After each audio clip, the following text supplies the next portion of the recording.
Bien, bueno, buenas tardes. ¿Cómo les va? Bienvenidos.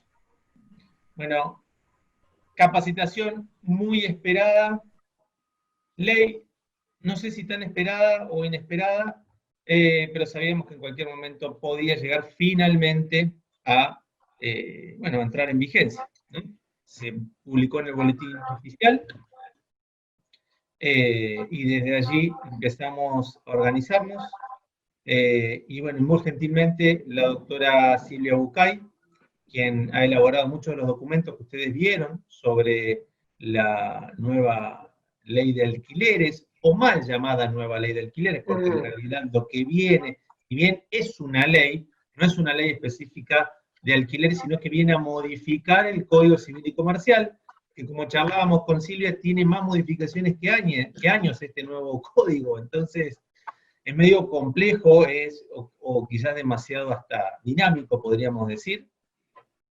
Tenemos ahí las 400, más de 480 personas, 500 tenemos de capacidad, lo que nos permite Zoom, así que esperemos hayan podido conectarse todos los que estaban interesados. Bueno, Silvia, doctora, bienvenida así formalmente. Ustedes saben, la asesora legal del colegio, ella es abogada, escribana, bueno, y especialista en estas cuestiones contractuales. Silvia, te damos la bienvenida. Gracias, Federico. Buenas tardes a todos. Estoy viendo gente conectada desde Rosario, Ciudad Autónoma de Buenos Aires, La Plata, Colón, Buenos Aires también, y toda la gente de la provincia de Córdoba. O sea, muy bienvenidos a esta tarde. Espero que sea lo suficientemente clara para poder transmitirles estas inquietudes. Uy, bueno, también de Zapala, Neuquén. Bueno, buenas Mirá, tardes a todos.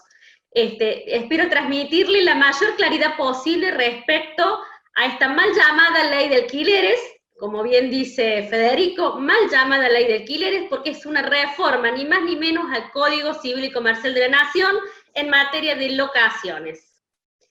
Y creo que lo más interesante, vamos a empezar por el fin, cuando entra en vigencia el último artículo de esta ley 27.551. Surgen muchas dudas respecto a la vigencia y en algunas cuestiones sí, en otras no. El artículo 23 dice: las disposiciones de la presente ley entrarán en vigencia el día siguiente al de su publicación en el Boletín Oficial de la República Argentina y serán aplicables para todos los contratos que se celebren a partir de su entrada en vigencia. Dos palabritas. Vigencia al día siguiente de su publicación. Se publicó el 30 de junio, por lo tanto, la entrada en vigencia, como todos sabemos, 1 de julio. Desde el día de ayer está en vigencia esta reforma. Para todos los contratos que se celebren, que es celebración, suscripción o firma de partes en el contrato mismo. Si bien puede entenderse que se puede celebrar verbalmente con anterioridad, digamos, para demostrar frente a un juicio o a terceros, hace falta que sea por escrito. Entonces, la celebración indica la firma o suscripción del contrato. ¿Hace falta la certificación de firma? No, es un contrato consensual, no necesita certificación de firma. La certificación de firma, si bien da fecha cierta, no es lo único que da fecha cierta el contrato. Lo puede dar también el timbrado o sellado de rentas, entre otras cuestiones. Pero esa es una cuestión de prueba en el caso de discutirse en juicio. Ahora bien, ¿qué pasa con los contratos celebrados antes del 30 de junio, antes del 1 de julio, cuya entrada en vigencia es el 1 de julio? Bueno, a ver, se supone que, si bien es cierto, rige para los que se celebren después del 1 de julio, no habría discusión. ¿Qué pasará si judicialmente se discute que, como la entrada en vigencia de ese contrato es el 1 de julio, si va a regir ley nueva o ley vieja? Eso queda a disposición de los jueces, ya no sabemos qué pueden llegar a disponer. La ley es clara, dice celebración del contrato. Se supone para los que se firmen después. Pero hay un gris ahí que los jueces pueden interpretar de diferente manera y no se puede llegar a saber qué pasaría.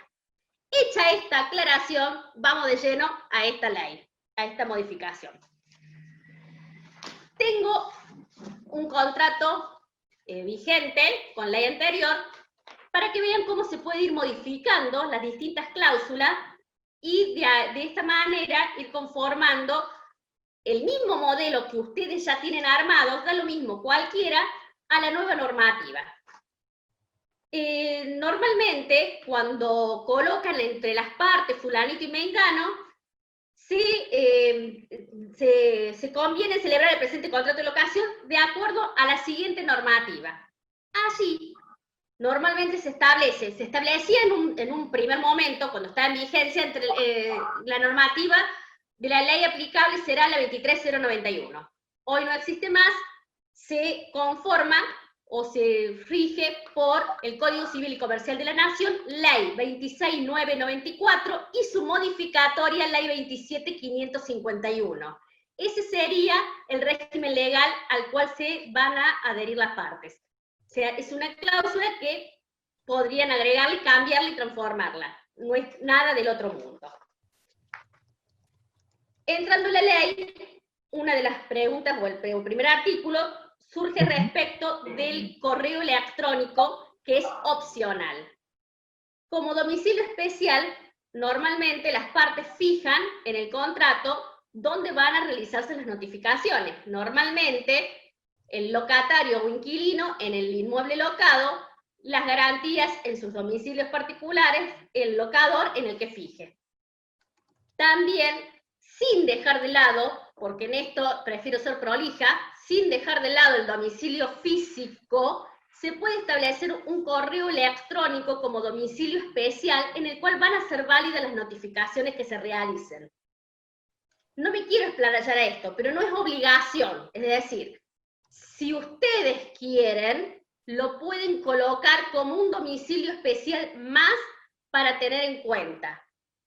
Pero recuerden que al ser un correo electrónico que tiene el locatario, lo puede cerrar y puede no llegarle la notificación. Por eso es necesario que tengan los domicilios físicos establecidos.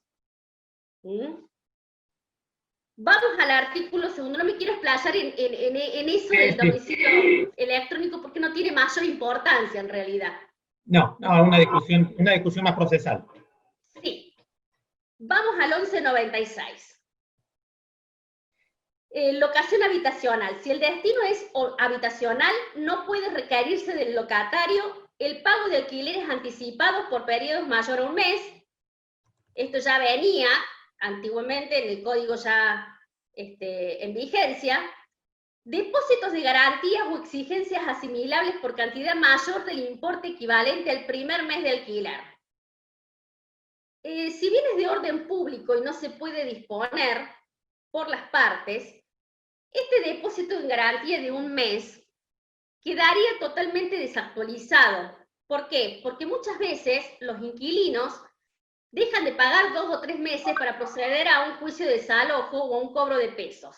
Entonces, este mes de garantía que ustedes tomaron como depósito queda muy exiguo, muy chiquito, y deja de perder en los hechos la importancia que tenía antes el depósito para justamente paliar estas situaciones por falta de pago. Entonces, con un buen contrato que sea ejecutable y las garantías, que sean buenas garantías, no veo mayor inconveniente en no pedir directamente el mes de depósito, que en este momento trae más problemas que solución, porque después lo van a tener que restituir actualizado al último mes. Claro. O sea, va a tener que prever hasta dependiendo de si lo tiene que usarlo o no, le convendría invertirlo, para saber, para que no, a los 3 años terminado el contrato, le rinde, no tenga que poner más plata. Bueno, pero yo pienso otra cosa. En lugar de pedir el mes en efectivo en pesos, lo pido en dólar al valor pesos y guardo los dólares. Es una opción, está bueno. ¿Por qué? Porque la moneda extranjera no es considerada dinero de curso legal, es considerada una cosa. Y Bien. como cosa, me lo guardo y yo restituyo la misma cantidad de dólares que me entregaron en su momento. Tampoco lo puedo usar. No. Porque no es fungible. Ahí El está el mismo tema. billete lo tengo que guardar y es el mismo billete el que tengo que devolver, con la misma denominación de billete. Sí. O sea, Es pero como vos sería decís, una no, alternativa. no es la mejor solución lo que plantea este artículo. No es claro tampoco el articulado del código al respecto. Se podrían usar otras, qué sé yo, otras cosas que se podrían entregar como depósito que tienen que tener el equivalente al valor de un mes de Claro. alquiler. Pero volvemos a lo mismo. Si se adeuda 3 meses o más de alquiler, quedó exiguo el monto que se pidió como depósito. Entonces ya es como que pierde total sentido el pedido de depósito. Por lo tanto, mejor es tener buenas garantías en el contrato y Claro. poder ejecutarlo al contrato, que es totalmente ejecutable como si fuera un juicio ejecutivo, como si fuera un pagaré, tiene una vía rápida, expedita, no tiene mayores complicaciones. En caso de las locaciones, o sea, por cobro de pesos, al ser un título ejecutivo, si bien pueden apelar, no pueden llegar después a casación, se corta ahí en una apelación, entonces no se extiende en tanta cantidad de años ese juicio ejecutivo. Silvia, y ahora que dijiste pagaré, hay muchas preguntas, mucha cuestión de esto, de si el locatario te puede dar un pagaré, o te digo otra opción, si un tercero podría suscribir un pagaré Ahí como vamos. pagaré de causa. ¿Bien? Eso están preguntando ahí mucho del pagaré, por eso como lo dijiste, seguro ya lo tenés previsto para después, pero lo dejamos ahí. Sí, vamos justamente, que está prohibido el pago de valor llave o equivalente, ya estaba prohibido antes, y la firma de acá se prohíbe expresamente la firma de pagaré o cualquier documento que no forme parte del contrato original. Es una práctica que va a ser difícil de erradicar. ¿Por qué? Porque la mayoría, sobre todo en contratos comerciales, se desdoblan los alquileres, hacen una parte contractualmente y la otra parte por medio de la firma de pagarés, para evitar sellados, para evitar AFIP, para evitar un montón de cuestiones. Nadie impide que un tercero no vinculado al contrato, es decir, que no sean ni los garantes ni el locatario, firme un pagaré. Nadie impide, pero no está vinculado al contrato. Es un tercero ajeno a la relación contractual. En ese caso, digamos, hecha la ley, hecha la trampa, podría hacerse firmar este pagaré. Pero vuelvo a lo mismo, no puede ser ni los locatarios, ni quienes habiten la vivienda, ni los garantes. Un tercero ajeno a la relación contractual. El pagaré no puede figurar por contrato. No. Justamente, eso es lo que estoy diciendo, Soledad. Si el pagaré figura en contrato, eso es lo que está prohibido. El pagaré no puede figurar en el contrato. Debe ser totalmente independiente al contrato. ¿Me explico? Es lo que se prohibió en el artículo 2, inciso D. Perfecto. ¿Queda clarito esto? Sí, queda claro. Vamos al artículo 3. Sustitúyese el 1198 del Código Civil por el siguiente. El plazo mínimo de la locación de inmueble.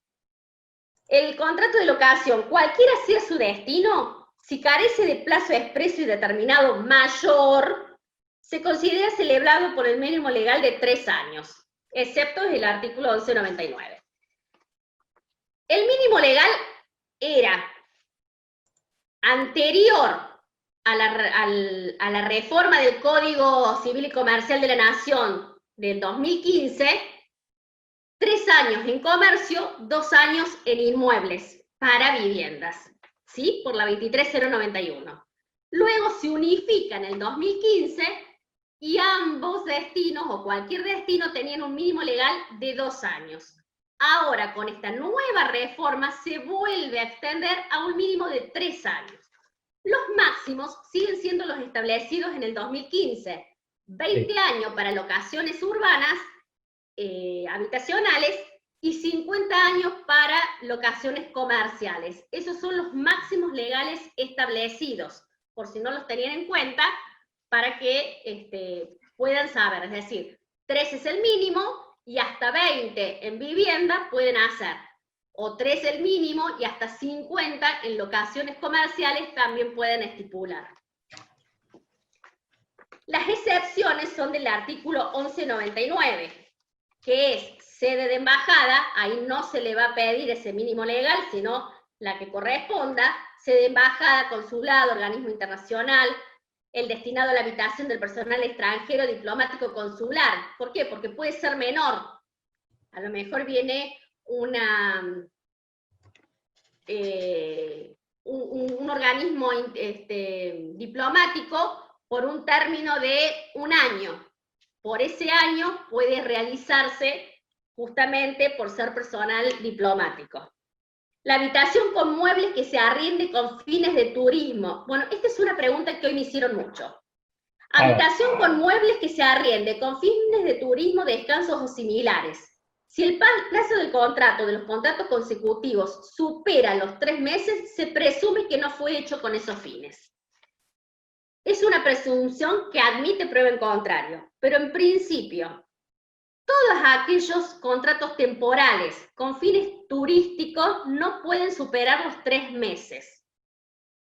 Si supera esa cantidad de meses, se entiende que es habitacional y por lo tanto, en caso que el inquilino cuestione la validez del contrato, puede hacer caer la vigencia de ese mínimo de 3 meses e imponer el mínimo legal de 3 años y verse el locador afectado a esa locación por 3 años, aunque no haya sido su voluntad alquilar por 3 años, sino por 6 meses.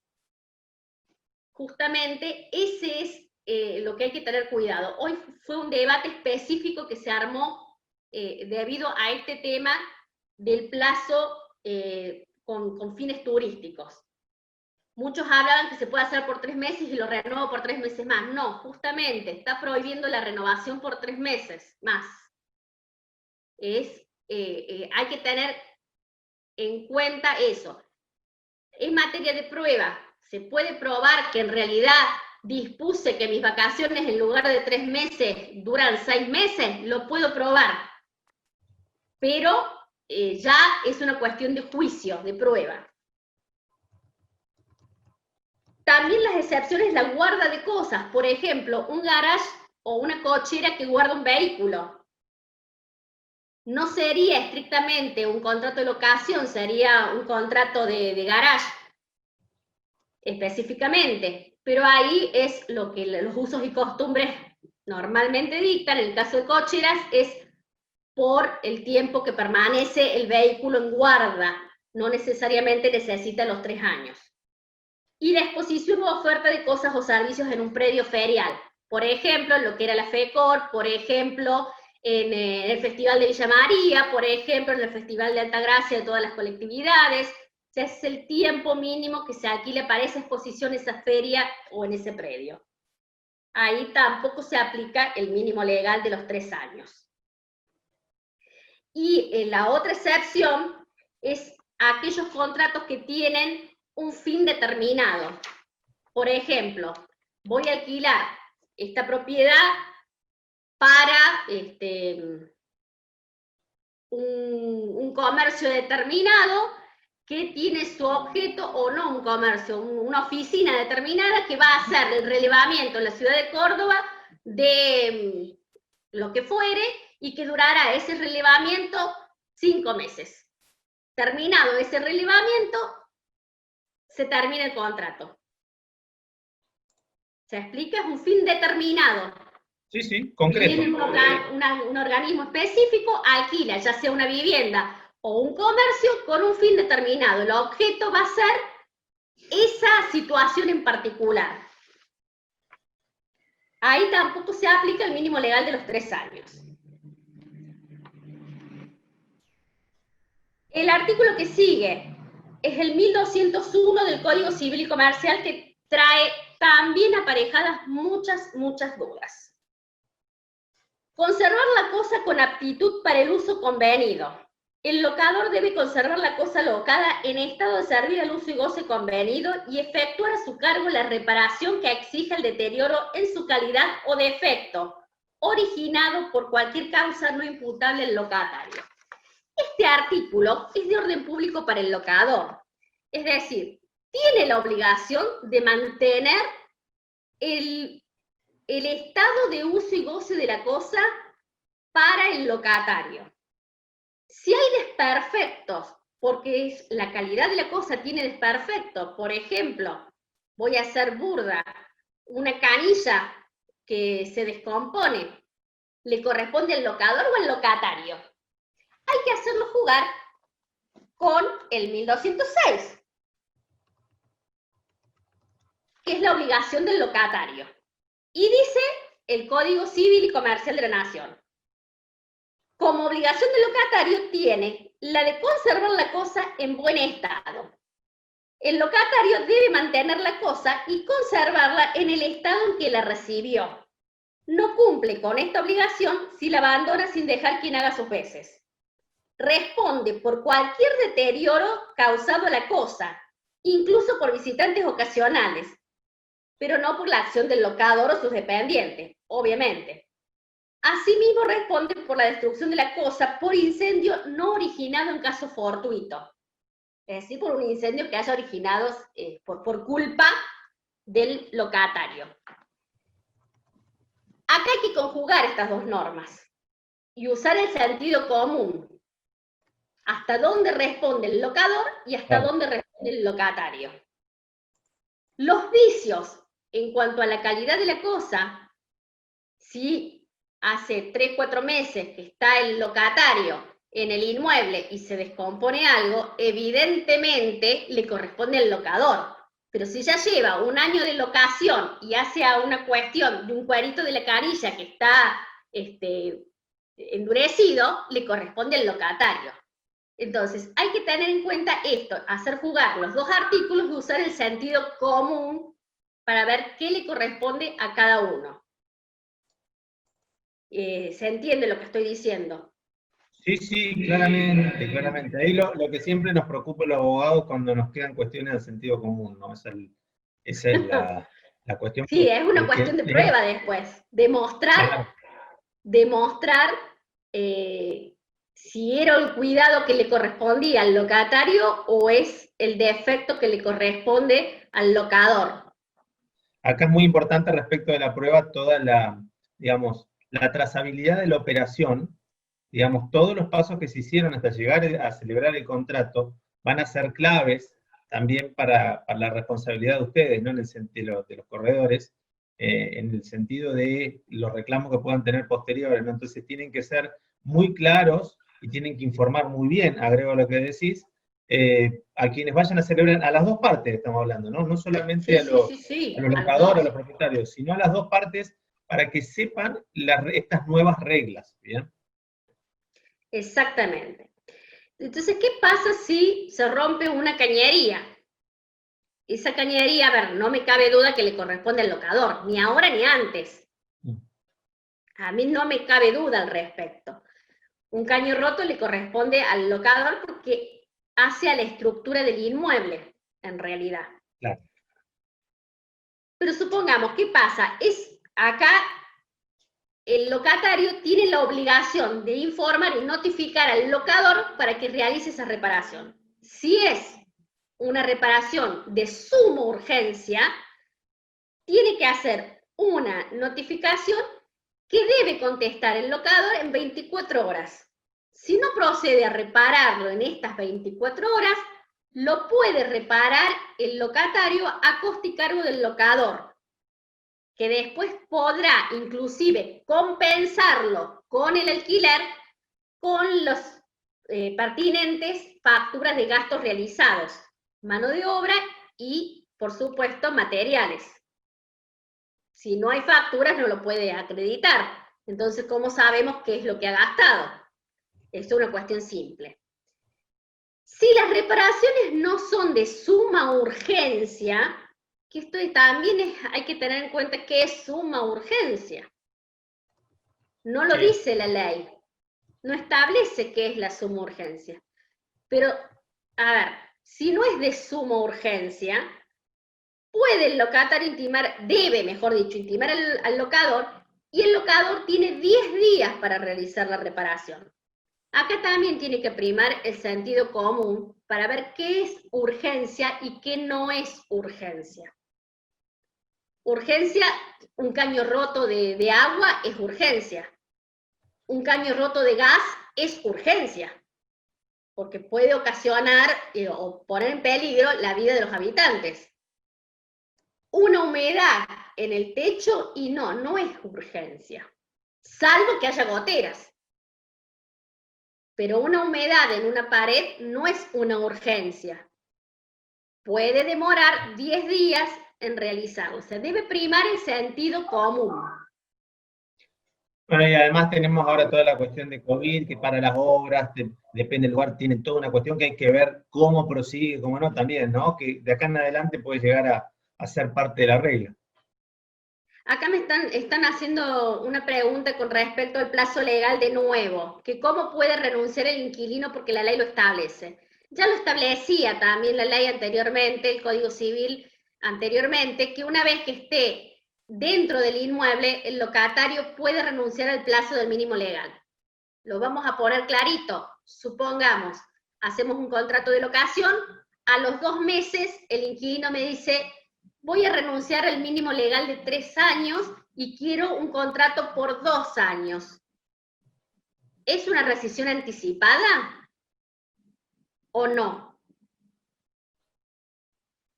Gran duda ahí, ¿no? Ahí no es claro. No es claro. ¿Lo podría renunciar? Sí. Frente a este pedido y no entendiéndose como una rescisión anticipada, el locador podría decirle: bueno, perfectamente, hacemos una adenda o una modificación al contrato y bajamos el plazo de 3 años a 2 años, pero es una modificación de contrato después que el contrato ya entró en vigencia y el inquilino está dentro del inmueble. ¿Sí? Eso, de esa forma se realiza mediante una modificación, porque se está modificando un elemento esencial, el plazo del contrato. Y por pedido del locatario, no del locador. Para el locador es de orden público. Para el locatario lo puede disponer. Perfecto. Volvemos de nuevo a la reparación de las cosas. En todos los casos, el locatario tiene la obligación de notificarle al locador, porque si no lo hace y la cosa termina, o sea, el inmueble termina deteriorándose por su falta de notificación, esto hace a la culpa o negligencia del locatario de no informar los daños que está teniendo el inmueble locado. Y volvemos a hacer jugar nuevamente el 1206, que él tiene justamente la obligación de conservar la cosa en su estado. Y una de sus obligaciones de conservar la cosa es informarle al locador los deterioros que se producen en el inmueble y que debe arreglarlos el locador.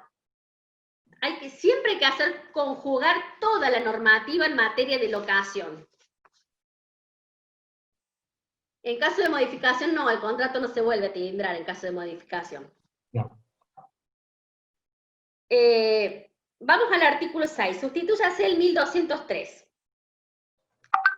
Frustración del uso o goce de la cosa. Si por causas no imputables al locatario se ve impedido de usar o gozar de la cosa, o ésta no puede servir para el objeto de la convención, puede pedir la rescisión del contrato o la cesación del pago del precio por el tiempo que no pueda usar o gozar de la cosa.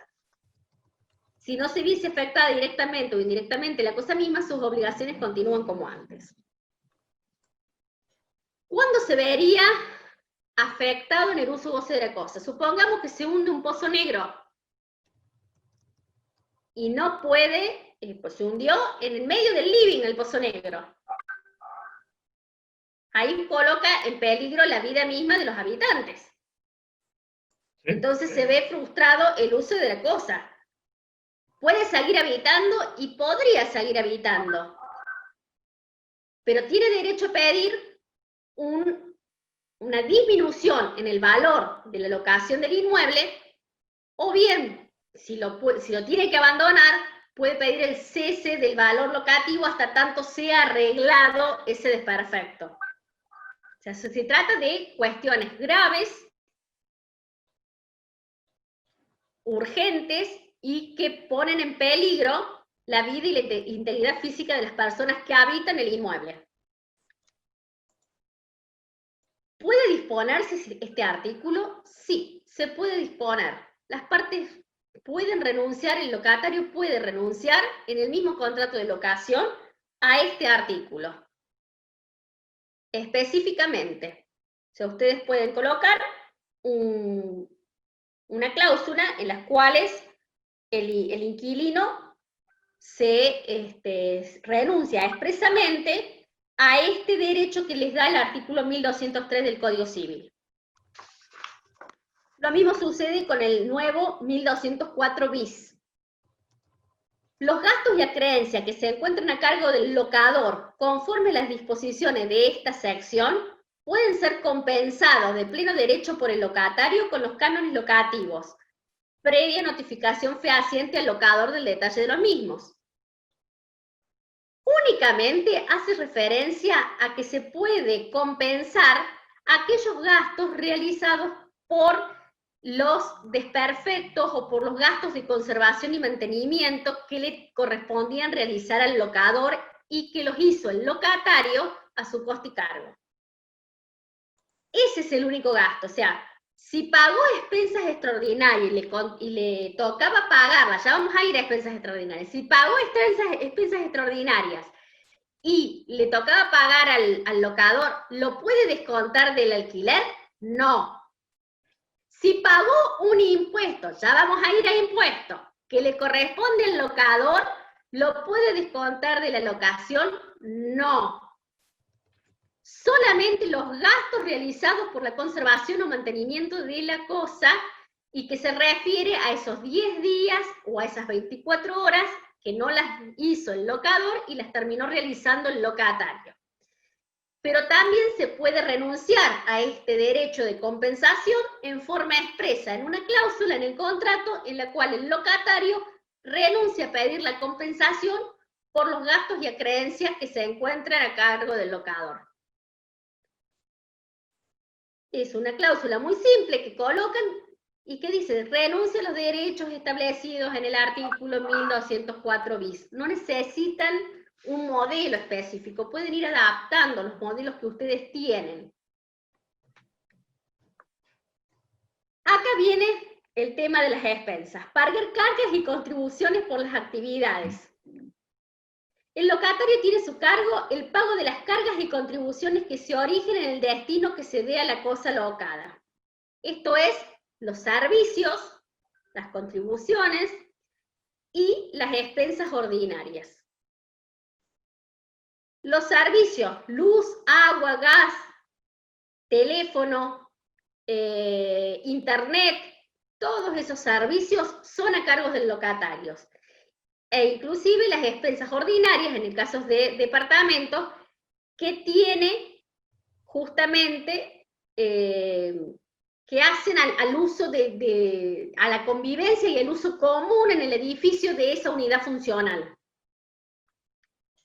Por ejemplo, normalmente el uso del ascensor, el pago del sueldo del encargado, hacen al uso normal del edificio. Las expensas extraordinarias que se resuelven por asamblea extraordinaria, o sea, también tienen que tener en cuenta esto. Cuando hay una expensa extraordinaria, son aquellos gastos que se resuelven por asamblea extraordinaria y que hacen a una inversión en el edificio. Por ejemplo, un cambio de ascensor porque lo van a modernizar y se va a ayudar a los tiempos modernos.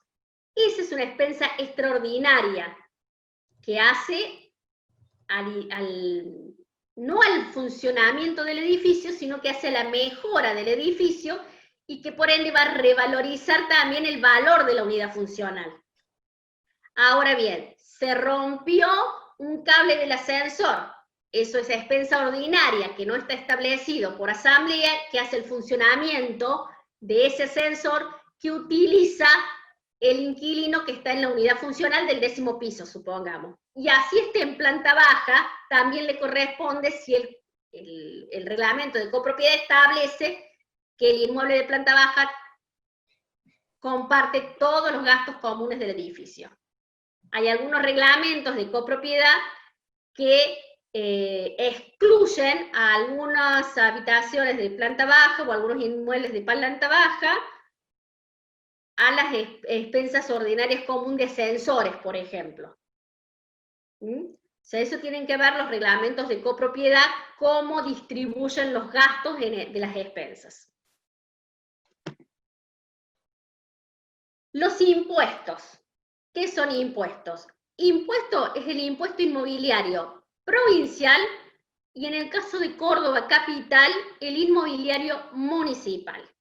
Así diga tasa, así diga servicio, el impuesto inmobiliario municipal que no discrimina absolutamente ningún servicio particular, se considera impuesto y grava la unidad misma, o sea, el inmueble.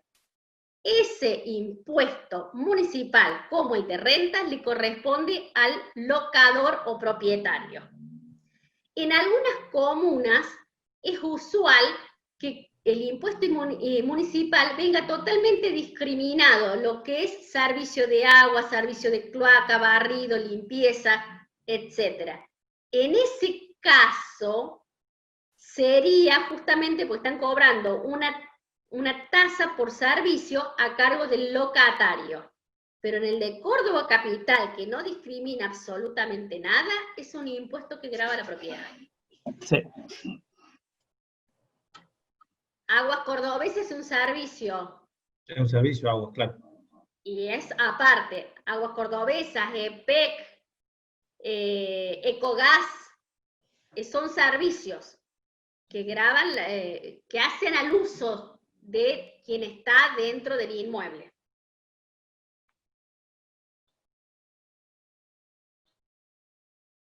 Es de orden público este artículo, no puede ser renunciado. Pero Bien. ¿qué va a pasar en la práctica? En la práctica, la mayoría de los propietarios van a elevar el precio del alquiler para que asuma este costo adicional que tiene de impuesto y también va a aumentar el precio de la locación para amortizar los gastos que tenga de conservación y mantenimiento de la cosa. Eso va a suceder en la práctica, se va a trasladar al precio de la locación.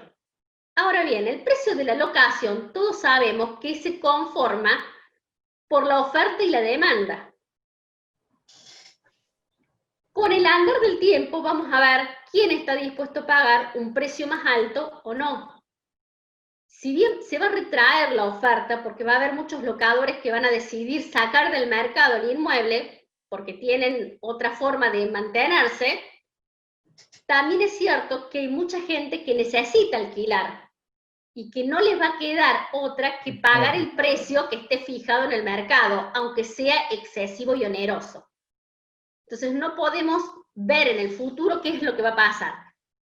La ley de oferta y demanda es la que va a terminar determinando el valor locativo y cómo se va a ir dando paso a paso esta modificación del Código Civil respecto a estos aspectos en particular. Mira, a un día de entrada en vigencia, digamos, de que entró en vigencia la ley, ya hay algunos indicadores respecto de las publicaciones, de la cantidad de publicaciones dadas de baja, obviamente por la incertidumbre del precio. Esto a nivel Cava, a nivel Córdoba, a nivel Rosario, y se ha bajado muchas de estas publicaciones porque justamente ahí está el tema de lo que vos decís, y es una de las críticas que por ahí hemos escuchado más, y va a subir el precio, digamos.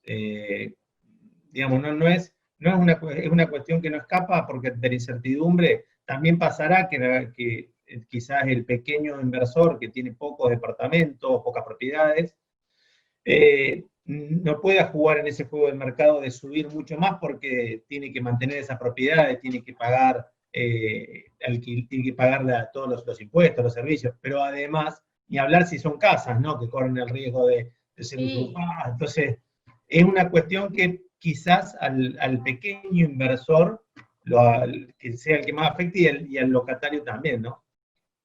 Exacto. A ver, te están preguntando que va a incrementar el aforo agregando los impuestos al precio. Obvio, al elevarse el precio del alquiler, va a incrementarse el importe a aforar o a sellar, el impuesto de sellos. Porque vamos a hablar también correctamente, ¿qué es el famoso timbrado o aforo? Es un impuesto, el impuesto de sello, que anualmente en la ley tributaria provincial se determina cómo se realiza. En este año la exención llega a 400.000 pesos. Todo lo que supere ese importe está grabado con el impuesto de sello. En ese caso, ¿a quién perjudica? ¿Al propietario o al inquilino? Al inquilino, porque uno termina colocando en el contrato de locación que el impuesto de sello será a cargo del locatario. En esto quiero hacer una aclaración. Cuando hablamos de los contratos de locación, no hablamos de un contrato consensual común y corriente. ¿Por qué digo esto? Porque el locatario en realidad no tiene ninguna posibilidad de revisar los artículos que están implementados en el contrato y de variarlos y negociarlos. En realidad es un contrato de adhesión. No sé si pensás lo mismo, Federico, pero termina siendo un contrato de adhesión. En el caso del locatario sí termina siendo un contrato de adhesión porque no tiene, a ver, no tiene opción. No tiene mucha opción porque cuando determinan las condiciones el locador, muchas veces los corredores lo que hacen, verifican, en este caso, si tienen 2 o 3 candidatos, bueno, verán cuál cumple todas las condiciones, o por ahí alguno tiene unas condiciones buenas y otro tiene mejores garantías, entonces, pero en sí el locatario lo único que puede hacer es elegir la propiedad, en principio, y después ver si le aceptan todo lo que él tiene, si lo aceptan como locatario, porque a eso va la adhesión. Digamos, a eso va la adhesión. Y ya vamos a hablar cómo juega esta adhesión con las garantías, y ya vamos a ver cómo juega con otras cuestiones en el medio, que en definitiva, por más que la ley lo tenga establecido, en la práctica no se va a dar.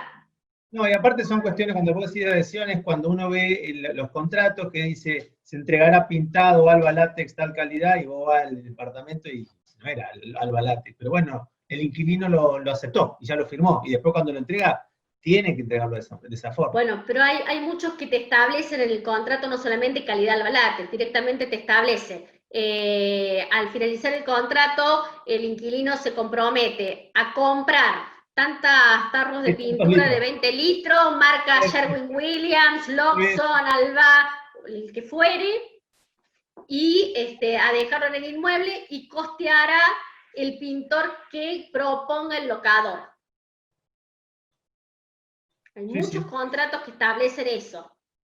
Sí, y el locatario termina bajando la cabeza y lo termina firmando. No le queda otra opción, porque tiene la necesidad de la vivienda.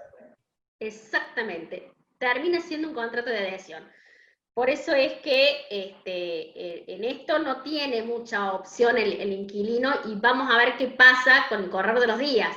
Como dice Serrat, caminante no hay camino, se hace camino al andar. Tal cual. O sea que vamos a ir viendo. No, el mínimo no imponible para el sellado no se ha modificado ni se va a modificar este año. Ya salió en la ley tributaria provincial que se aprueba a fin de año todos los años. La exención era de 400.000 pesos y sigue siendo ese monto hasta fin de año que se sancione la nueva ley tributaria municipal, provincial, donde se establecerá cuál será la exención para el año 2021. Y normalmente ahora, al tener 36 meses, sí va a superar el valor de los 400.000 pesos y tendrán que aforar conforme a este nuevo valor que tenga el contrato de locación. ¿Cómo se saca el valor? Vamos a llegar ya al tema del precio del alquiler y cómo se conforma. Tengan paciencia, porque si no nos estamos yendo un poquito, y quiero seguir el orden de la ley para que todo quede Sí, clarito. recuerden que la conferencia va a durar hasta las 17:40 porque luego tenemos a las 18 la otra conferencia que ya estaba programada. Así que vamos a darle tiempo para que pueda explayar sobre todos los puntos, la doctora. La resolución anticipada. La resolución anticipada viene como venía antes. Lo único que trae ahora, sí, ya como normativa, un preaviso de un mes. Antes no traía el código fijado el preaviso de cuánto tiempo con anterioridad había que realizar esta notificación de rescisión anticipada. Y en los contratos se podía establecer un mes o 2 meses, según algunos usos daban 2 meses de anticipación. Ahora, con 30 días de anticipación, un mes de anticipación, se puede pedir la rescisión del contrato siempre que hayan pasado 6 meses de vigencia del contrato. En esto, como venía siendo antes, al sexto mes, séptimo mes, se puede notificar con un mes de preaviso que a partir del octavo se rescinde anticipadamente el contrato. Si es antes del año, va a pagar un mes y medio de indemnización. Si es después del año, un mes de indemnización. Lo interesante es que si la rescisión la pide con 3 meses o más de anticipación, no lleva ahora ningún tipo de indemnización. Es decir, pasaron los 6 meses de contrato, en esto no cambia, yo en el mes 7, inquilino, le digo que al mes 12 voy a dejar el inmueble rescindiendo anticipadamente. Como lo avisé con 5 meses de anticipación, no voy a pagar esta indemnización por rescisión anticipada. ¿Se entiende? Sí, sí. Bien.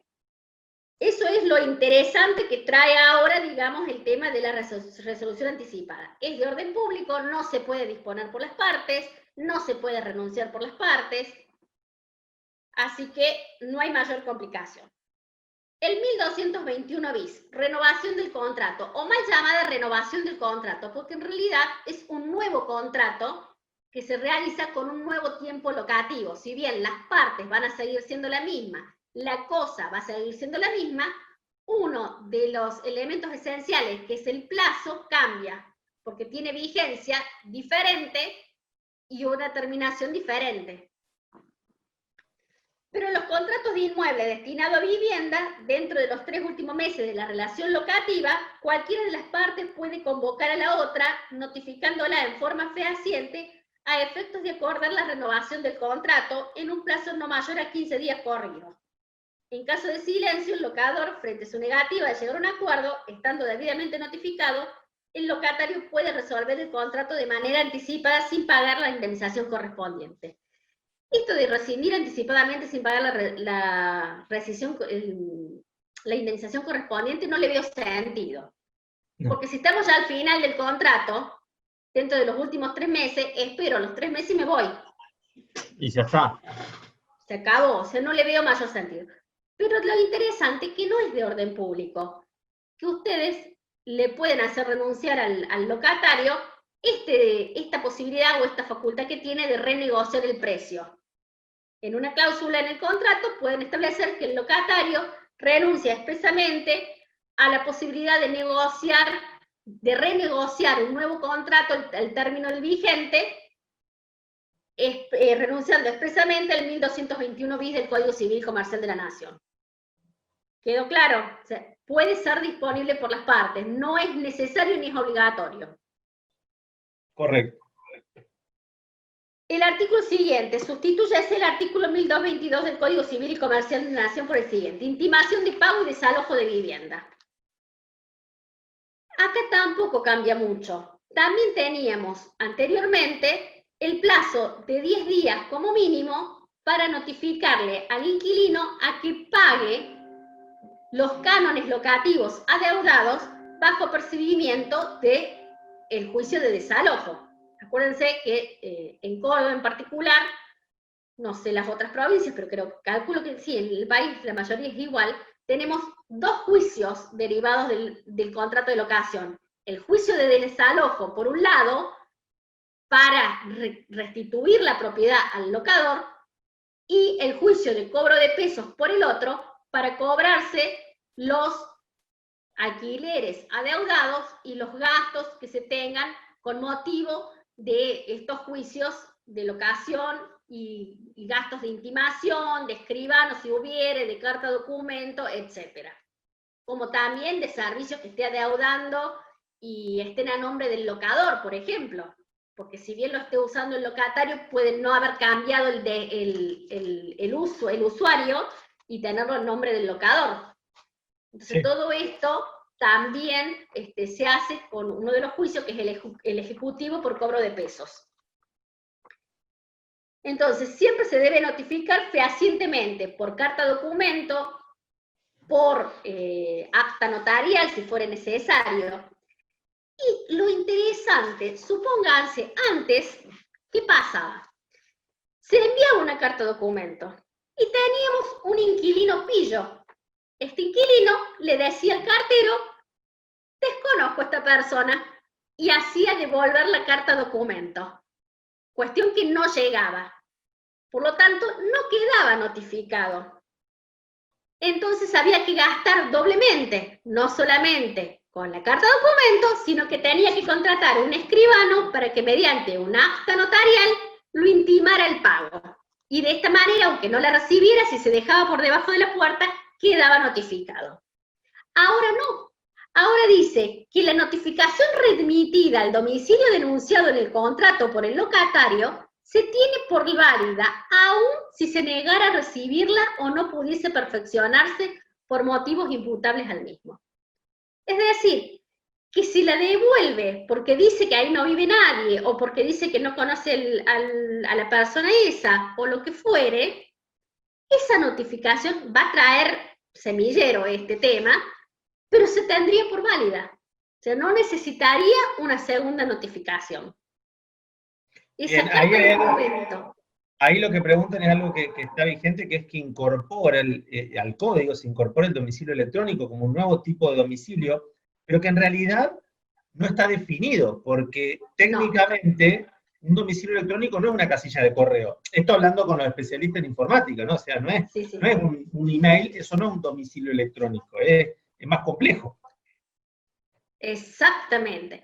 Además, el tema de que una casilla de correo, si supongamos que lo entendiésemos ampliamente como casilla de correo, vamos a extenderlo. Esa casilla de correo yo la puedo cerrar mañana, o sea, la declaro hoy y mañana la cierro. Qué sé yo, no te digo Gmail que es más grande, ¿no? Pero te cerró algunas grandes que había en Argentina que cerraron un día y te quedaste en la casilla de correo. O te la dieron de baja por un error, lo que vos quieras. Alguien te denunció la cuenta, qué sé yo. Es complejo. ¿Puede ser por un WhatsApp? No, no puede ser por WhatsApp. No es fehaciente. A ver, la notificación fehaciente, ¿qué es fehaciente? ¿Carta documento o acta notarial? No hay otro modo fehaciente. ¿Por qué? Porque lo fehaciente es que quede registrado en algún lado esa intimación. En el correo, cuando uno envía carta documento, se envía por triplicado, porque una va al destinatario, uno le queda al remitente y una copia queda guardada en el correo como registrada y enviada. Exactamente, por triplicado, una queda en el correo. Entonces, en el caso de un juicio, esto es materia probatoria, pero en el caso de un juicio, cuando uno necesita probar que esa carta documento ha sido enviada, se suele pedir oficio al correo argentino para que mande copia certificada de la carta documento que ha sido remitida. Y la del escribano, ni hablar, que quede registrado en un protocolo notarial que luego no solamente es público, sino que luego se archiva en el archivo de protocolos notariales, valga la redundancia, y no se puede modificar. Eso es fehaciente. Cumplido el plazo previsto en el primer párrafo de este artículo, o habiéndose verificado la extinción de la locación por cualquier motivo, el locatario puede restituir la tenencia del inmueble locado. Ante el incumplimiento del locatario, el locador puede iniciar la acción judicial de desalojo, la que deberá sustanciarse por el proceso previsto al efecto en cada jurisdicción. Y en caso de no prever un procedimiento especial, el más abreviado que establezca las leyes procesales o especiales. Esto no trae ninguna modificación, seguimos en la misma. Ahora bien, sí trae en forma expresa la posibilidad de consignar las llaves. En ningún caso, el locador puede negarse a recibir las llaves del inmueble o condicionar la misma, sin perjuicio de la reserva por las obligaciones pendientes a cargo del locatario. Normalmente, ¿qué pasaba? Íbamos a recibir el inmueble, si no estaba pintado a gusto o no estaba perfectamente conservado el inmueble, no se le recibía la llave hasta tanto terminara de volver a pintar el inmueble o de pagar los servicios que hubiere o lo que fuere. Hoy por hoy no se puede retener esa posibilidad, sino que debe recibírsele la llave, debe dejarse constancia que se recibe la llave, pero bajo reserva de las siguientes cuestiones. La pintura está mal, existen golpes en la puerta, la cocina no funciona correctamente, la canilla del baño está destruida, o sea, todo debe quedar constancia y debe firmarlo el locatario. Si el locador no quiere recibir esta llave, el locatario puede consignarla judicialmente, pero debe notificarlo fehacientemente. A ver, no es tan así que hoy el locador no me quiso recibir, yo mañana voy a tribunales. No, porque esto es una cuestión de prueba. Yo lo tengo que intimar previamente que me recepte la llave. ¿Y cómo hago esa intimación? Fehaciente. El locatario va a tener que contratar un abogado que envíe la carta documento o que haga una notificación por acta notarial. Y además, el proceso de consignación, a ver, los costos judiciales son caros, son altos, o sea, no es una cuestión, no es esto está bueno que los corredores lo tengan en cuenta cuando hablan con sus clientes en esto. No, bueno, que consigno, y si yo voy a consignar la llave. Bueno, consignarla, pero es un proceso judicial, no es una cosa, voy a le al tribunal. Hay que poner mucha plata, hoy las tasas son altas. Son muy altas, entonces es un proceso judicial. Es cuestión de valorar también, porque muchas veces es más caro el collar que el perro. Totalmente. Pero hay inquilinos que lo hacen, o sea, hay locadores que son muy inflexibles y al inquilino no le queda otra que hacerlo. Sí, sí. O sea, hay que acá tratar de conjugar y negociar. O sea, siempre va a ser lo mejor negociar entre las partes. Tal que cual. es lo más práctico. Al locador tampoco le conviene que consigne judicialmente la llave, porque después ¿cuándo va a tener el inmueble disponible? Uf. Hasta que no termine el juicio de consignación no le dan las llaves. Entonces, Eterno. eso van a tener que valorar también. O sea, no puede ser tan inflexible que después no se va a poder hacer del inmueble. En caso de negativo, bueno, silencio frente al requerimiento por parte del inquilino a efecto de que se le reciba la llave del inmueble, este puede realizar la consignación judicial de la misma, siendo los gastos y costas a cargo del locador. En ningún caso se adeudarán alquileres ni ningún tipo de obligación accesoria a partir del día de la notificación fehaciente realizada al locador a efecto de que reciba la llave del inmueble, siempre que el locatario efectúe la consignación judicial dentro de los 10 días hábiles siguientes a la misma. Esta intimación es la intimación fehaciente, sea por carta de documento o por acta notarial. O desde que le fuere notificado al locador el depósito judicial de la llave si la consignación se hubiese iniciado después del vencimiento de dicho plazo. Si pasaron esos 10 días y consigna la llave el día 15, a partir de la consignación efectiva, ya no es retroactiva al momento de la notificación, sino de la consignación efectiva en tribunales. Esto es de orden público, no se puede renunciar, es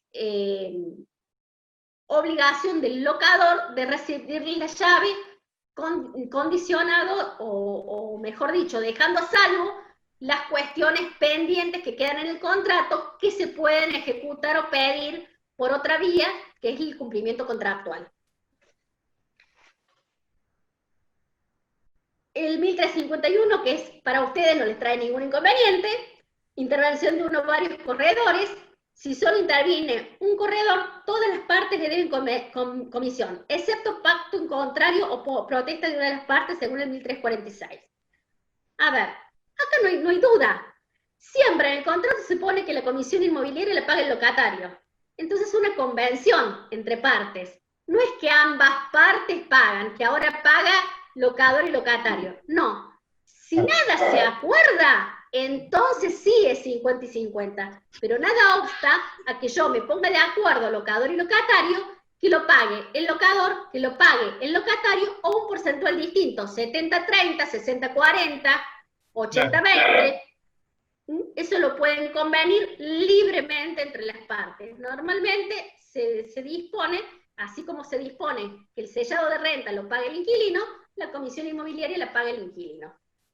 En relación a esto, te hago una aclaración de una novedad de último momento, en que quizás algunos ya la vieron o se enteraron, que es que la provincia de Córdoba, mediante la resolución número 94, bien, de fecha hoy, 2/7/2020, reconoce la incumbencia de los poseedores del título de martillero corredor público para intermediar con inmuebles y participar del portal Compra Transparente.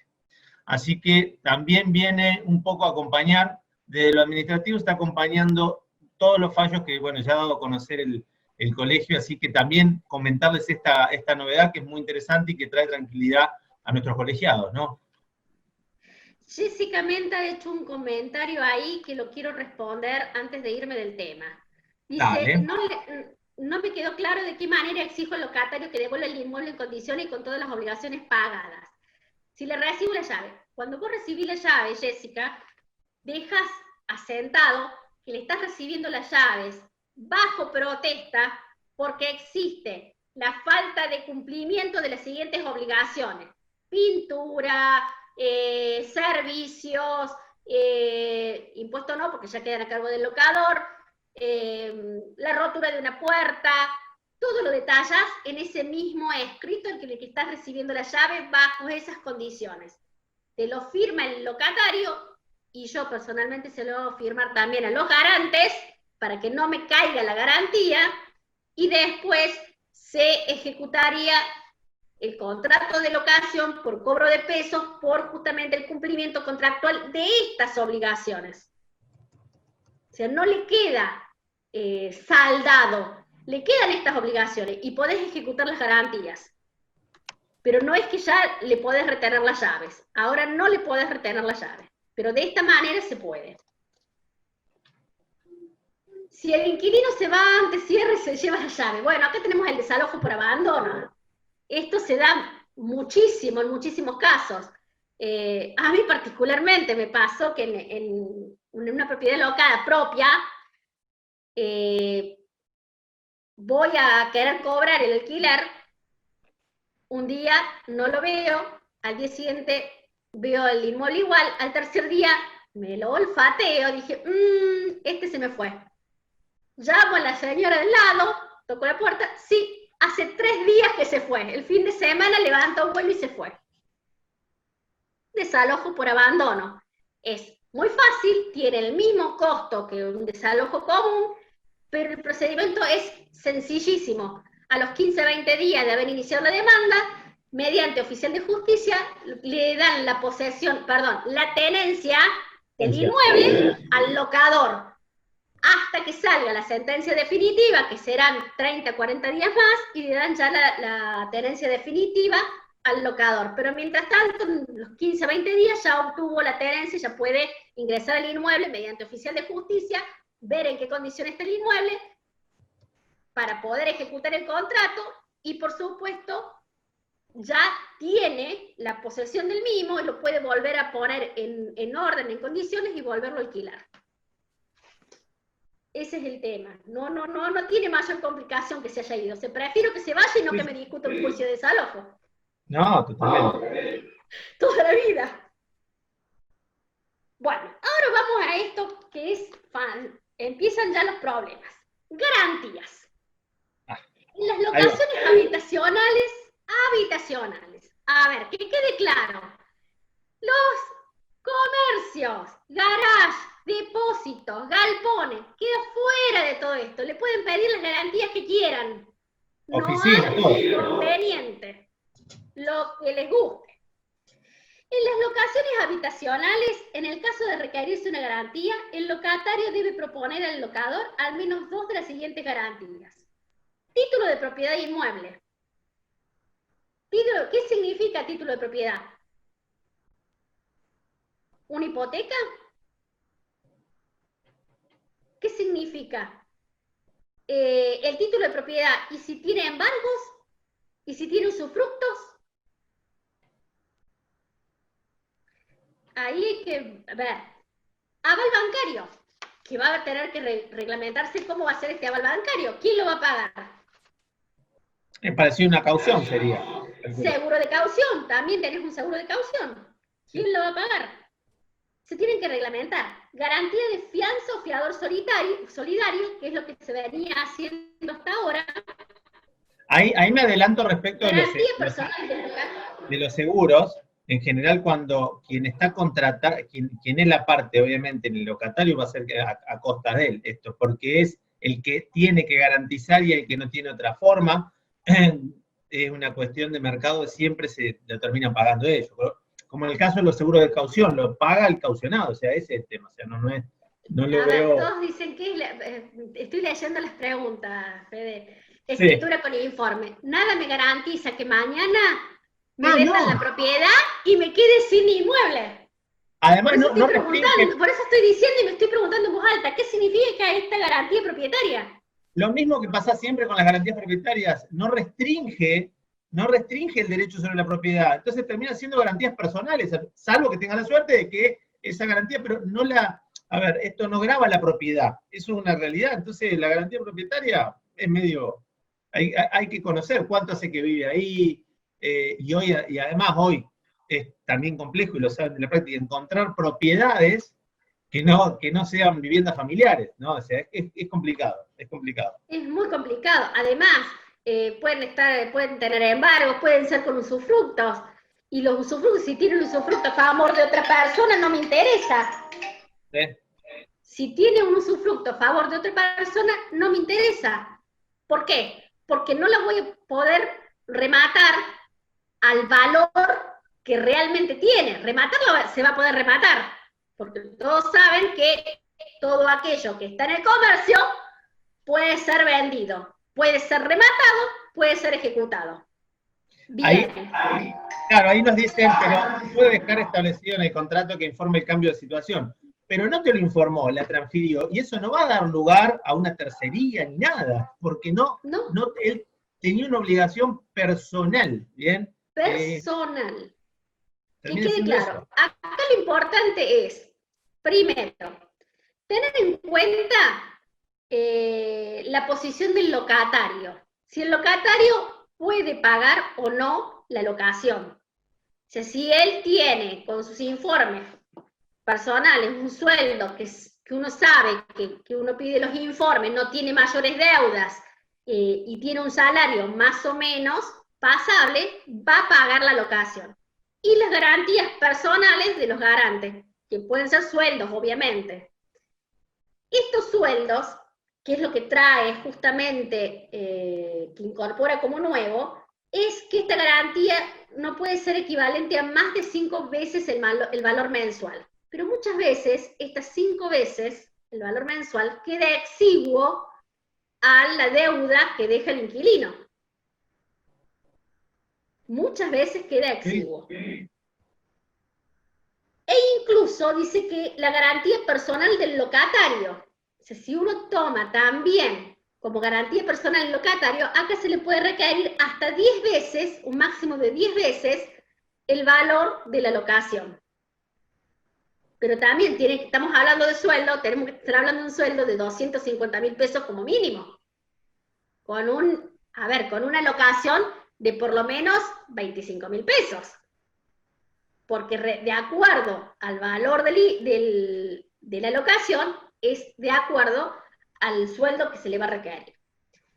En la práctica no va a tener mayor importancia esto. ¿Por qué? Porque yo, locador, no voy a aceptar a este locatario con las garantías que me trae y se acabó. Claro.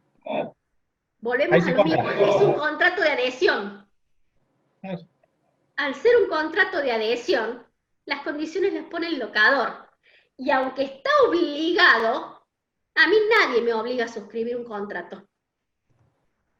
Retiro la oferta. Entonces termino no alquilándole a esta persona. porque las garantías me resultaron insuficientes. Solo que no le voy a decir, no alquilo porque las garantías me resultan insuficientes. No alquilo porque no alquilo, y punto. Dice, la garantía del locatario mismo relativa porque la garantía... A ver, grosso inmobiliaria. El locatario y los garantes responden con todo su patrimonio. Bienes personales, tengan inmuebles, tengan vehículos y con sus sueldos. Tanto locatario como garantes. Cuando uno ejecuta, le ejecuta a todos. Lo que sucede que normalmente el inquilino no posee mayores bienes y por eso es que alquila una propiedad. Pero a lo mejor posee un vehículo y puedo embargárselo y rematárselo por el importe de lo deudado.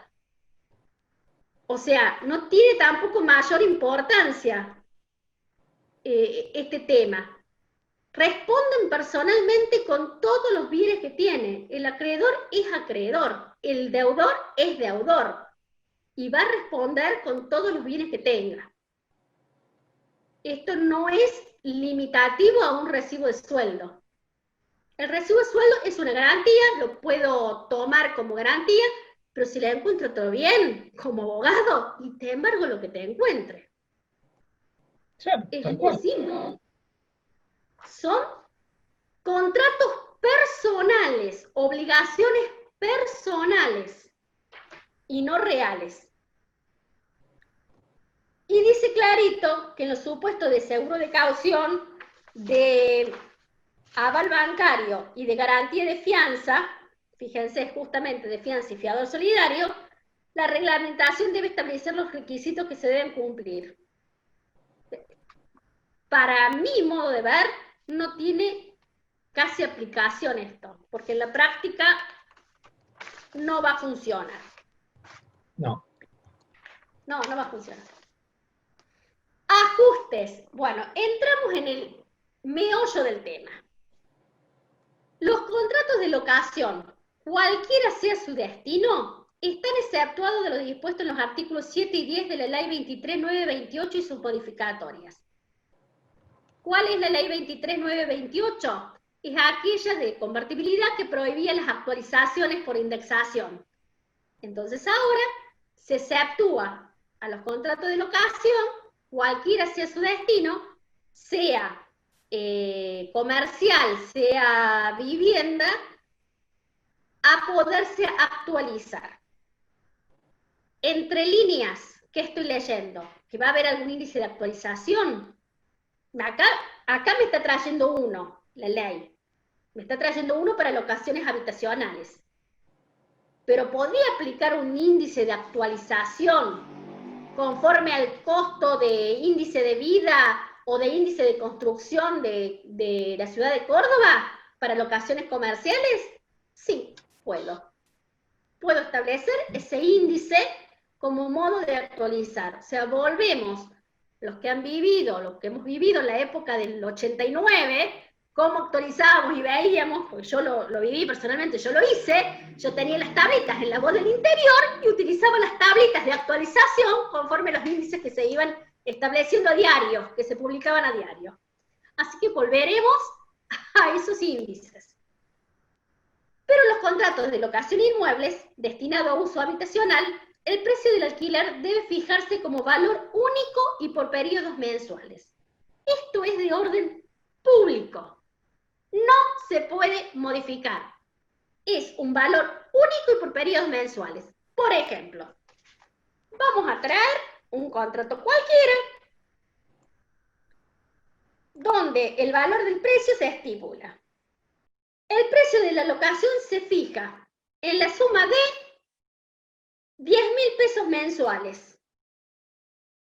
O sea que el total del valor locativo lo vamos a multiplicar por 36 meses y vamos a tener, que es lo que dura el mínimo legal, y vamos a tener el valor del contrato, 360.000 pesos.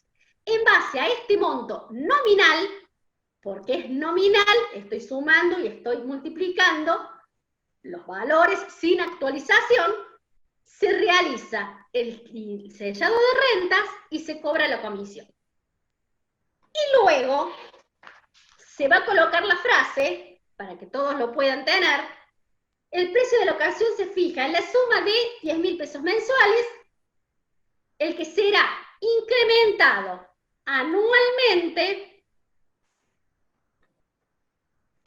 conforme al índice por partes iguales por las variaciones mensuales del índice de precio del consumidor y la remuneración imponible promedio de los trabajadores estables, que debe ser elaborado y publicado mensualmente por el Banco Central de la República Argentina. Textual lo copian. Solo para las viviendas. Las locaciones comerciales no van a regir por este índice. ¿Mm? ¿Cómo vamos a saber este índice? De acá a un año vamos a tener por primera vez el uso del índice que publique el BCRA. Recién de acá a un año. O sea, hoy por hoy es esto. Puede pasar que en este transcurso de un año esto quede desactualizado, se derogue, se utilice otro índice, porque en este país pasa todo. Pero en principio, de acá a un año, recién vamos a tener cómo vamos a llevar adelante este índice, que es el que va a publicar el Banco Central de la República Argentina. Así que no se preocupen hasta dentro de un año. Por ahora no. El valor es nominal y que en un año recién se va a poder actualizar de acuerdo a este índice. ¿Cómo hacen el artículo? Les vuelvo a repetir, es muy simple el tema precio, tiene el valor de tantos pesos mensuales que se actualizará utilizando un índice conformado por partes iguales por las variaciones, tal cual dice el tercer párrafo del artículo 14 de la ley 27.551. No tienen mayor problema para establecer este artículo o esta cláusula contractual. Consignación. Si el locador de un inmueble se rehusara a cobrar el canon locativo, según lo dispone el artículo 1208, el locatario debe intimarlo de manera fehaciente que lo reciba dentro de... Esto es normal, es común y es corriente a cualquier acreedor que no quiera recibir el pago de una deuda. Solo que ahora queda establecido en forma específica en la normativa de las locaciones. Si a mí el locador no me quiere recibir el canon locativo, ¿cómo puedo yo desobligarme? Intimándolo a que me reciba ese canon locativo. El que debe ser íntegro. ¿Qué es íntegro? Íntegro es el canon locativo con las actualizaciones, no las actualizaciones, perdón, las actualizaciones sí, si correspondiere, con los intereses si correspondiere, con los servicios pagos si correspondiere. Supóngase que los servicios estén en nombre del locador, pero los paga el locatario.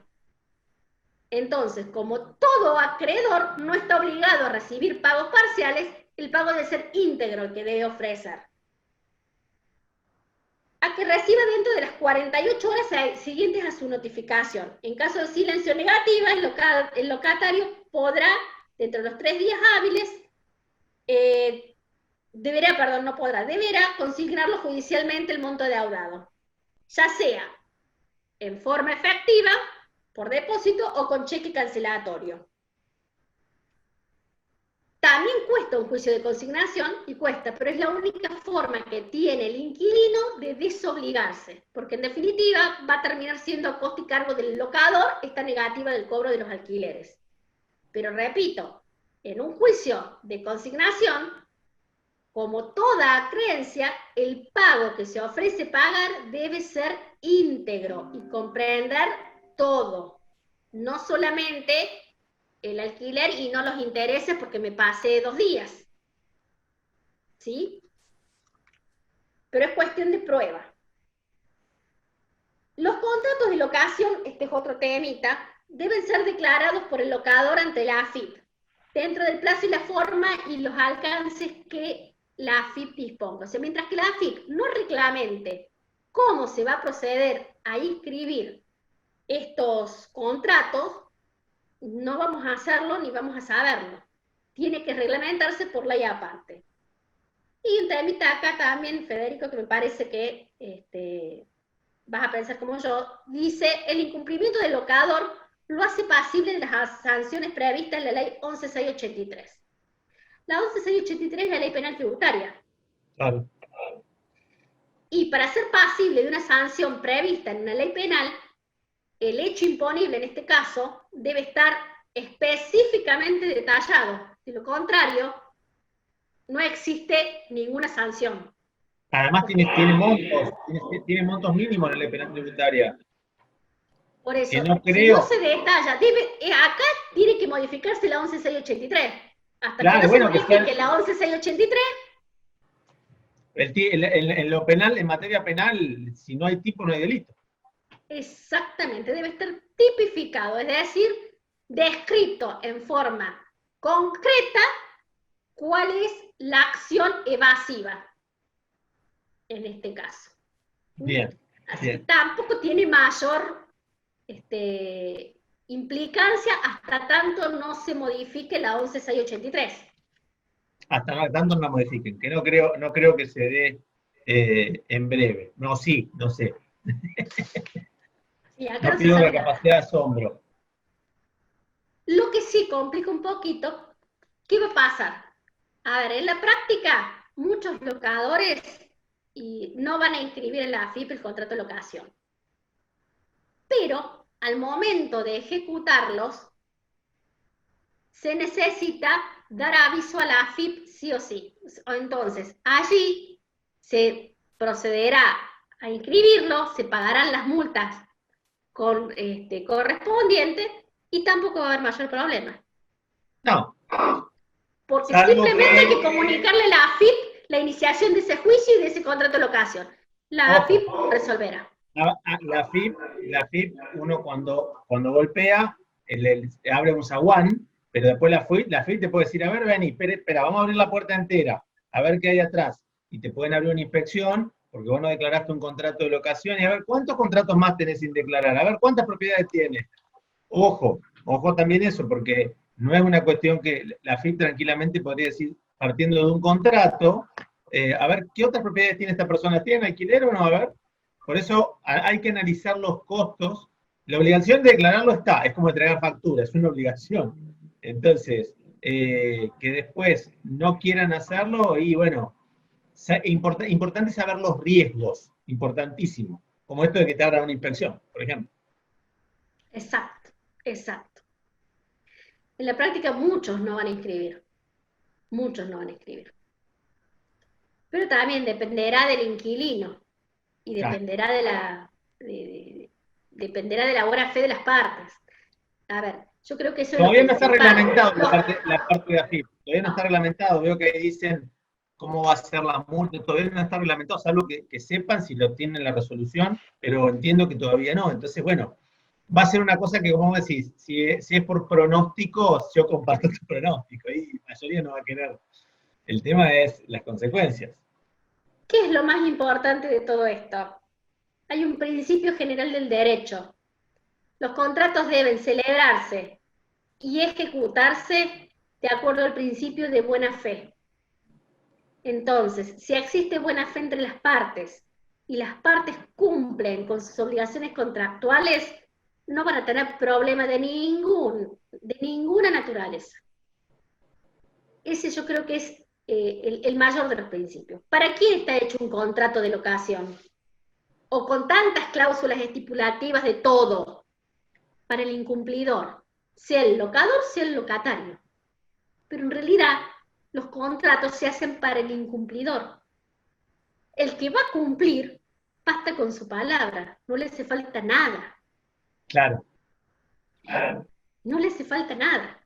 Se hace para la parte incumplidora. Sí. Yo creo que Sí. con esto ha quedado claro. A ver, no sé qué otra duda tienen al respecto.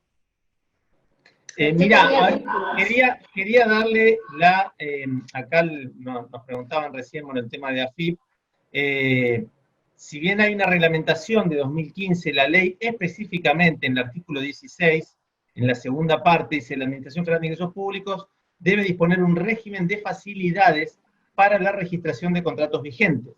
El incumplimiento del Eso pago es claro. lo hace pasible. Por eso digo, no es, digamos, una cosa la normativa de 2015 y esta es otra normativa que tiene que ver con esto, ¿ok? Porque es un nuevo aplicativo, sería. Entiendo de esa forma. Silvia, para ir cerrando, me gustaría dar la palabra a Miriam Pagani, la vicepresidenta que está conectada y quería comentar algo. La voy a buscar entre los 500 participantes. Acá la encontré rápido. Ahí le vamos a dar audio. Miriam, a ver si ahí vamos a... Ahí está, Miriam, ahí te escuchamos. Hola, doctor, ¿cómo estás? Buenas tardes a todos. Doctora Silvia, excelente lo tuyo, como siempre, tan maestra para explicar la verdad que haces docencia. Veía ahí una pregunta y quería dejarlo aclarado porque son puntos importantes para nosotros los profesionales que ejercemos el corretaje. Había uno que preguntaba, ¿y vamos a poder cobrar nuestros honorarios en función a la indexación cuando se haga el segundo año, el tercer año y demás?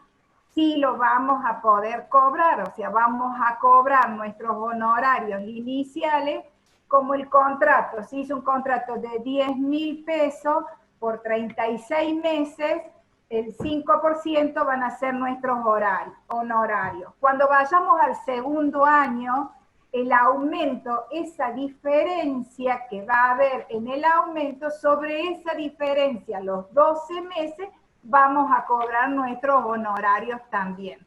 Así que no es que vamos a quedar congelados con los honorarios que cobramos inicialmente, sino que vamos a cobrar en el segundo año y en el tercer año también. Que tendremos que llevar una planilla bien estipulada y demás para que estemos al tanto de cuándo viene el segundo año la renovación, que ahí van nuestros honorarios y nos interesa a nosotros el porcentaje que nos corresponde. Eso quería dejarlo porque es una pregunta recurrente que están haciendo aquí y como que no había quedado en claro. El resto, doctora, como siempre, más que clara. Pero quiero dejar este punto muy importante y que es muy importante para nosotros como profesionales del Colegio de Martilleros Corredores Públicos de la provincia de Córdoba.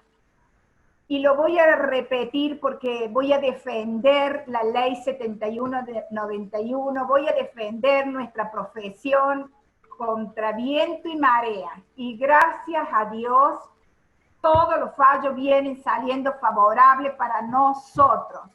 O sea, no es que sean favorables únicamente, sino que está dejando expuesto a la luz la veracidad de 13 años de lucha, que se nos cercioró nuestros derechos, fuimos injuriados, fuimos manipulados, no solamente por la otra institución, sino por instituciones que se prendieron en este tema.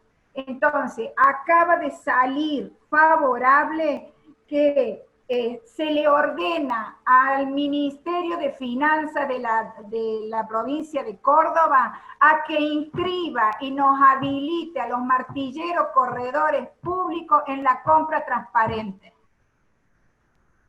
que nos habían dejado afuera. El ministerio, el tribunales federales dijo de que la carrera de martillero corredores públicos es 100% ley y tiene la incumbencia y la habilitación para trabajar el corretaje inmobiliario. Por lo tanto, hay 500 conectados aquí. Si cada uno de nosotros le decimos mínimo a 3 de nuestros colegas, le transmitimos esto, se hace la cadena. no permitan que el CPI les haga ninguna fiscalización, intimación, ni nada. No permitan que ingrese ningún CPI a su inmobiliaria, a su oficina. Defiendan la 7191. Están bajo ley, son 100% profesionales, respaldados, legalizados, y el Colegio de Martilleros Corredores Públicos los defiende, los cubre. Por eso ustedes tienen y pagan una cuota societaria y pagan una fianza anual que nos respalda. El colegio nos respalda ante cualquier eventualidad que nos pudiéramos ocasionar nosotros. El colegio nos respalda, como ha venido respaldando cuando han salido notificaciones y colegas se han visto intimados y demás. El colegio ha estado al servicio. Tenemos un grupo de WhatsApp que hay más de 300 colegas allí, y está la doctora Bucay las 24 horas del día y los 365 días del año, respondiendo y evacuando toda duda. Pregunten, no tengan temor, pero empiecen a defender al colegio, defiéndanlo. De la misma forma que ustedes ven y están atentos a lo que hace CPI, entren a nuestra página. Allí está toda la información, quedan colgadas todas las capacitaciones. Aquí lo estoy viendo a Franco Daniele, que se ha trabajado arduamente con todo el tema de las aulas virtual y demás. Hemos trabajado mucho para que puedan entrar y ver esta clase. Lo que se habló aquí, vayan después, me quedó duda, a ver qué dijo la doctora. Y saquen, después de haberlo visto por segunda vez, entonces saquen preguntas, mándenlas a las preguntas y serán respondidas las preguntas, pero ya en concreto. Cosa que no estemos siempre preguntando lo mismo. ¿Me explico? Estoy, la verdad, muy feliz y muy orgullosa de nuestro colegio, del nivel de capacitaciones que tenemos. Doctor Federico, sos excelente. Nos entendiste desde el primer día cuál era la visión con el presidente Marcelo Prato, el tesorero Rafael Chaí, la secretaria María Porta. Estuvimos reunidos con él y nos entendió cuál era nuestra visión, que eran los 6.123 colegiados, capacitarlos, profesionalizarlos y elevarlos a otro nivel. Y creo que lo estamos logrando, que el nivel de profesionales que estamos teniendo no es lo mismo que años atrás. Así que estén preparados, viene una nueva capacitación y viene una nueva capacitación y conversatorio a nivel internacional. Vamos a estar con Paraguay, estuvimos con Miami, vamos a estar con Paraguay, que son los distintos puntos donde vemos que el dinero de Argentina se está yendo a Miami, a Paraguay, y prontamente se irá nuevamente para el Uruguay.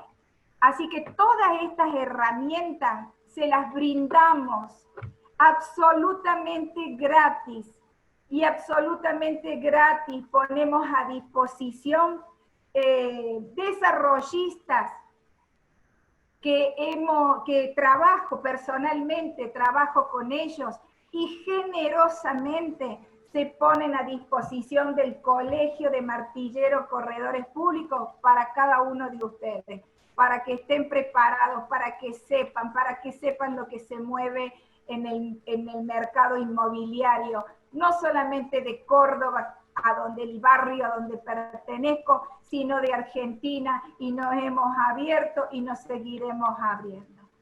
Muchas gracias a todos, les felicito. Doctora, ¿sabes cuánto te quiero? Excelente. Gracias, Miriam. Doctor Federico, excelente, y sé que está Marcelo, Rafael, Franco, más que agradecida porque hay un trabajo extraordinario que hizo Franco Daniele con su equipo trabajando por todo esto. Así que somos todo un equipo. Sigamos trabajando. Y no nos peguen, no digan que la comisión directiva no hace nada. Defiendan la comisión directiva. Les mando un beso grande a cada una. Gracias, Miriam. Bueno, gracias por tus palabras, por la consideración y la pasión que pones en esto, y lo sabemos. Doctora Silvia, realmente muchísimas gracias. Ha sido más que clara y, por supuesto, hay un montón de consultas que siguen dando vuelta y que seguramente vos las seguís evacuando. Hemos hecho esta primera, porque es la primera conferencia que hemos hecho con esto, y la ley fresquita está recién, no se apoye pintura fresca, más o menos está así. Entonces, hemos hablado de esto, así que ya vamos a hacer seguramente más capacitaciones, vamos a ir viendo cómo empieza a andar. Así que, si querés, no sé, alguna palabra de cierre, doctora, que quieras decir algo. Sí, permanentemente estoy a disposición de todos los colegiados. Cualquiera puede obtener mi número de teléfono, de celular, me pueden hacer consultas telefónicas o por WhatsApp. Lo repito, 3515-101688, o al mail del colegio, legales@colmarticor.org.ar. Lo escribo para que lo tengas, creo que está privado para ti, Miguel. A ver, espera que te digo si me sale ahí. No, en principio está para todos ahora. Ah, bien. Legales@colmarticor.org.ar, o mi celular.